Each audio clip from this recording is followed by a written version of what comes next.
কিছুদিন যাবৎ আপনার ভারত পাকিস্তান চলছে না, এটা কি এখন স্টপ? আবার ইসরায়েল এবং ইরান কিছুদিন চলছে না, এটা আবার কি স্টপ? এটা একটা তৃতীয় বিশ্বযুদ্ধের আলামত। সবাই সবার প্রস্তুতি গ্রহণ করছে, কেউ নিশ্চুপ নয়।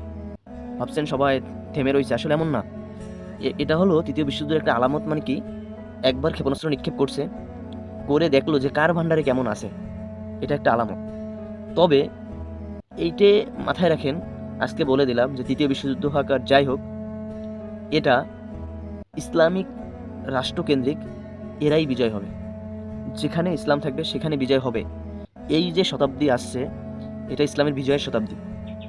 এই যে পশ্চিমারা বলেন না, এই পশ্চিমাদের যারা তাবেদারি করবে তারাও পরাজিত হবে। সেটা সৌদি আরব হোক, সেটা সংযুক্ত আরব আমিরাত হোক, ডাজেন্ট ম্যাটার। তবে সময় থাকতে যে রাষ্ট্রগুলো আছে সবাই, যেখানে ইসলামের পতাকা আছে সেই ইসলামের পতাকার ছায়াতলে যান। কেননা তৃতীয় বিশ্বযুদ্ধ এবার হইলে পৃথিবীর 3 ভাগে 2 ভাগ লোক মারা যাক, তারপরেও ইসলামের বিজয় হবে।